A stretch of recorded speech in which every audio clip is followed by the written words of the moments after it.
ഇതെന്താ ഒന്നും കാണാത്ത ടേബിളിന്റെ മുകളില് വീഡിയോ ഞാൻ വീഡിയോ എടുക്കുമ്പോ പറയണ്ടേ സെറ്റ് ആക്കാണ്ട് കൊണ്ടുവരാണ്ട് എന്തെല്ലാം മൊബൈൽ എടുത്ത് കാണുന്നുണ്ട് വല്ല. അയ്യോ അതാ പ്രശ്നം അല്ലേ. നമുക്ക് കസ്റ്റമറിന് നമ്മളെ സാധനല്ലേ കാണിച്ചു കൊടുക്കണ്ടേ. ആയിക്കോട്ടെ ആയിക്കോട്ടെ ആയിക്കോട്ടെ. എന്താ സാധനം? എന്തായാലും ആ സാധനം കാണിച്ചു. ഓക്കെ എന്നാ കാണിക്കട്ടെ. ഇത് നമ്മളെ grill biryani. Grill biryani. Grill കുബൂസിലും അമ്മൂസിലും മാത്രല്ലേ, ബിരിയാണിയിലും ഉണ്ട്. ബിരിയാണിയിലുണ്ട്. അത് ഗ്രില്ലായിട്ടാണെങ്കിൽ അങ്ങനെ കൊടുക്കും, ചാക്കുകളും ആണെങ്കിൽ അങ്ങനെ കൊടുക്കും, ഇനി ഫിഷിലും ആണെങ്കിൽ അങ്ങനെ കൊടുക്കും. ഇനി ഫിഷ് പൊള്ളിച്ചതും ബിരിയാണി റൈസും വേണോ അത് കൊടുക്കും.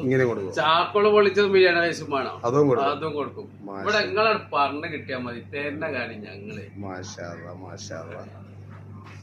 ഇനി അടുത്തത് നമ്മളെ മാസ്റ്റർ പീസ് കാളാഞ്ചില്ല ഫ്രീ ടൈമില്ല.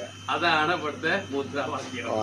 അപ്പം കാളാഞ്ചില്ലാത്ത ഒരു ദിവസം ഫ്രീ ടൈം ഉണ്ടാവും. അതിനായിട്ട് ഞമ്മക്കൊരു വിങ്കൻ അവിടെ പ്രവർത്തിച്ചോണ്ടിരിക്കുക കാളാഞ്ചിനെ പിടിക്കാനായിട്ട്. ഇതാണ് കാളാഞ്ചിത.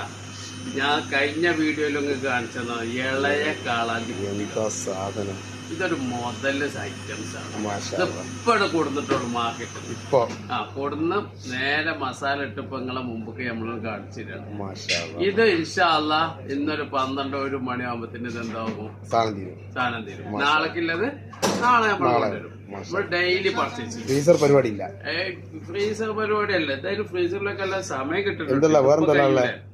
പിന്നെ ഇതാക്കണു ആവോലി. ആവോലി എന്ന് പറഞ്ഞാൽ ആവോലിയാണ്. അങ്ങനെ മീനിന്റെ ഒരു കലവറ തന്നെ ഫ്രീ ടൈമിലുണ്ടാവും എനി ടൈം. പിന്നെ നമ്മളെ ഫുഡിനെ പറ്റി പ്രേക്ഷകർക്ക് പറഞ്ഞു കൊടുക്കേണ്ട ആവശ്യമില്ല, എല്ലാവർക്കും അറിയാം. എന്നാലും ഇങ്ങനെ ഓർമ്മിപ്പിക്കാന്ന് മാത്രം. അപ്പൊ എല്ലാരും വെൽക്കം ടു ഫ്രീ ടൈം.